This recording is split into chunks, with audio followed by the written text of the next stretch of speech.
सत्कर्म किसे कहते हैं आप बताइए, आप बताइए सत्कर्म किसे कहते हैं। प्रसन्न हो गए सनत कुमार। मां चिंताम कुरु देवर से हर से चित्ते मवापः उपाय सुख साध्योत्र वर्तते पूर्व एवहि। ए साधु, ए नारद जी, चिंता नहीं करना, मैं बताऊं सत्कर्म क्या है। संसार का सबसे बड़ा सत्कर्म है श्रीमद् भागवतालापः सत्गीतः सुखादिभिः। श्रीमद् भागवत का अनुष्ठानमय यज्ञ करवाना संसार का सबसे बड़ा सत्कर्म है। नारद जी बोले समझ नहीं आई बात, अपन भी भागवत जी के पंडित हैं। नारद जी कहते हैं नारायण ने ब्रह्मा को सुनाई चतुश्लोकी भागवत, ब्रह्मा ने वेदव्या हमको ही सुनाई थी चतुश्लोकी भागवत, हमने व्यास को सुनाई, व्यास ने विस्तार किया, व्यास ने सुखदेव को सुनाई, सुखदेव ने परीक्षित को। करने करने जपंजना। मैं जानता हूं भागवत में क्या है। जो काम वेद से, उपनिषद से, शास्त्रों के श्रवण कराने से नहीं हुआ वो भागवत के सुनने से कैसे हो सकता है, क्योंकि भागवत में भी तो वही है। 3 उदाहरण दिए सनकादिकों ने। यथा दुग्धे स्थितं सर्पिन् स्वादायोपकल्पते पृथक भूतम हि तद्गव्यम देवानां रसवर्धनम। दूध के अंदर ही घी होता है।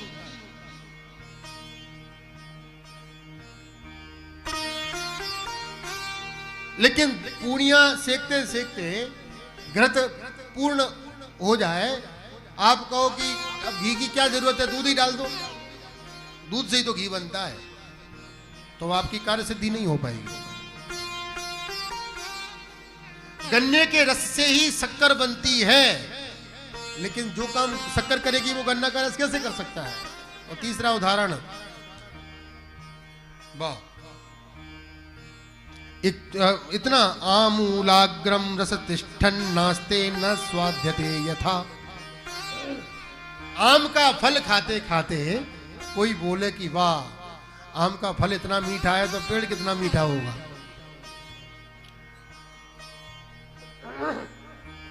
और महाराज वो दाली खाना चालू कर दे, क्या उसको स्वाद मिलेगा? नहीं मिलेगा। इसलिए नारद जी, जीव के अनंत जन्म जन्मांतरों के, कल्प कल्पांतरों के, युग युगांतरों के जब पुण्य पुंज प्रकट होते हैं, तब कहीं जाकर के उसको भागवत की कथा श्रवण करने का अवसर प्राप्त होता है। भाग्योदयेन बहुजन्म समर्जितेन सत्संगमं च लभते पुरुषो यदा वै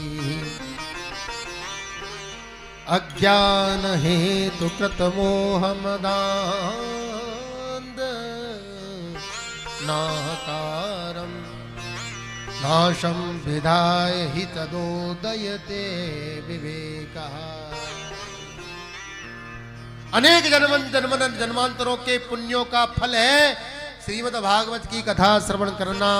और एक बार यदि आपके जीवन में श्रीमद् भागवत का आश्रय यदि आपने ले लिया, आपकी विवेक की जागृति हो जाएगी।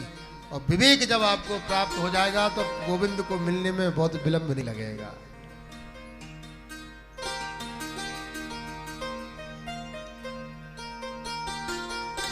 अभी हमारा मन विवेक युक्त नहीं है। गंगा किनारे गंगादास, जमुना किनारे जमुनादास।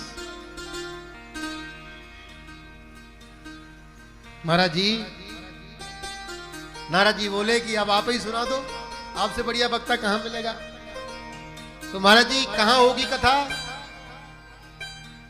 होना तो चाहिए थी, तो तीसरा स्थान दिया, गंगा द्वार समीपे तु तटमानंद नामकम।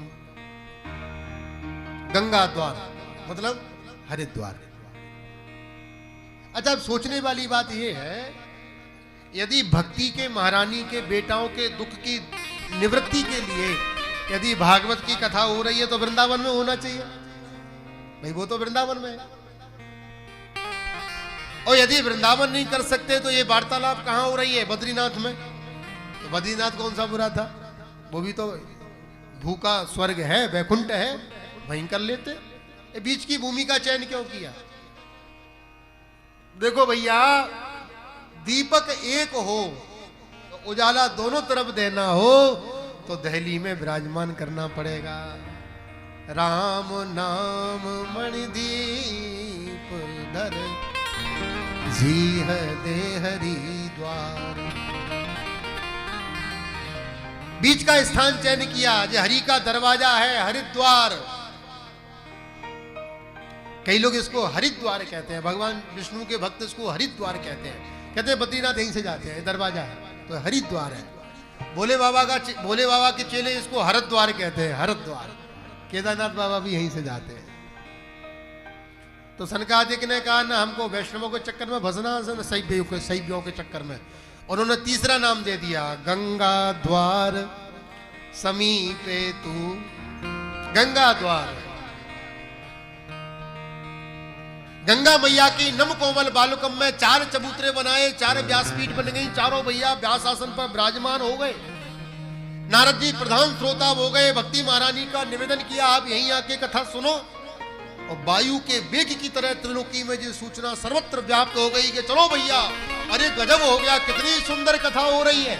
आहा, कौन कर रहा है? कहा सनकादिक महात्मा। अजी कौन करा रहे हैं? कहा नारद बाबा। फिर तो सुनने वालों में उमंग उत्साह टूट पड़ा, गजब हो गया। करने वाला भी फक्कड़ और कराने वाला भी फक्कड़। बोलो राधे राधे। ये तो परमहंसों की संगीता है। हा? सदा सेव्या सदा सेव्या श्रीमद् भागवती कथा।